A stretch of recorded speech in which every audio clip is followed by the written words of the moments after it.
You out my commercial system. This is a system which I've designed to grow vegetables anywhere. So we can put this on in a car park, a rooftop, outside a cafe, in a disused space, using dead space to grow vegetables and harnessing that water in the aquaponic system.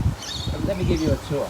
We have a 1,000 litre IBC here with fish. We've got silver perch in there, about 50 silver perch. We have 2 filtration tanks, and we have 10 grow beds.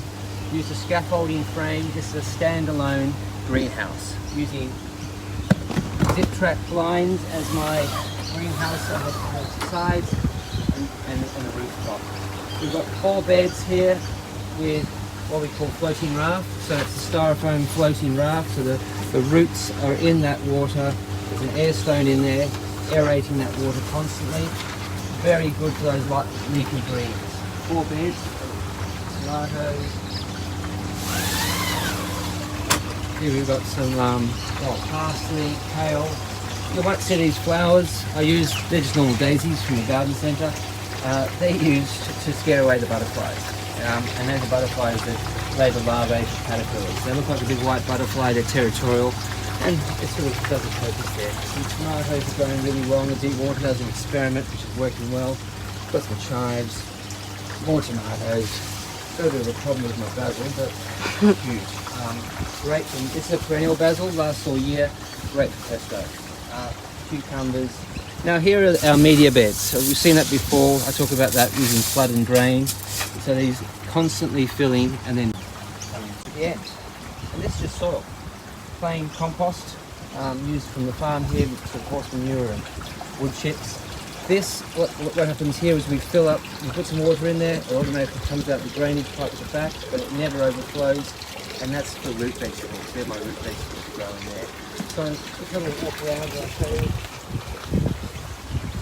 Again, looking down the system, we've got those clear PVC poly lines, and we've got to get that protection. It's all about protecting our produce from the weather.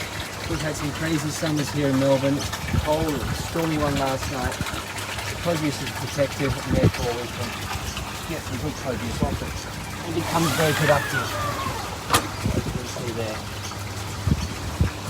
So how does it all work? That's a good question. That's what I'm here to show you today. What we have over here underneath are 3 tanks. They are our sump tanks. All the water is based in those 3 sump tanks. We have a pump in the middle one down here. We have a pump. That pump is going 24/7. Now, a bit like my other systems, it's pumping up. It's a 12-volt pump, and that can be run off. That's run off batteries on this case and solar. So it's a 12-volt, 20-watt pump. Pumps up, and then that water is flowing into all the media beds. Doesn't stop. Into the media beds, and then 15 seconds.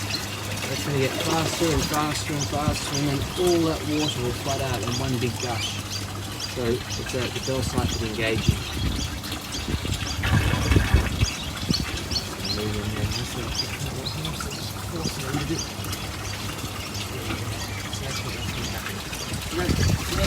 There we go. So, bang.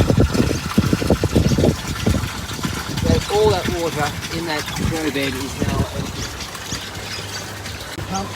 Pumping through all 10 beds individually, always flowing water into these beds all the way up. So you can see this is my inflow side, the other side is my outflow side.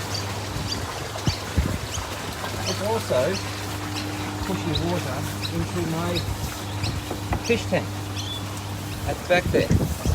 And then what's happening is that it's overflowing, it's coming from the bottom of the fish tank and back into the system. So that fish tank water is always being mixed into those sump tanks. The fish produce ammonia, the ammonia goes into the system, the bacteria in the clay balls convert that ammonia into usable plant nutrients. Simple as that. That's the basic principles of aquaponics, and that's what I've done here. Let's show you a few little tricks that I've put in this system to get it really more remote. I don't see this farm every week, probably every 2 weeks on average, come here and service it. So I've had to build it in a bit more of a robust fashion. It's got sensors. If the water temperature is too high or too low, I get a message. It's got sensors measuring the pH as well. It's got sensors measuring the ammonia as well. So, and there's also another sensor measuring the power output. So in case I lose power, I've got a notification of that. I'm just going to plant a few seedlings and show you how easy it is to find a hole. Here.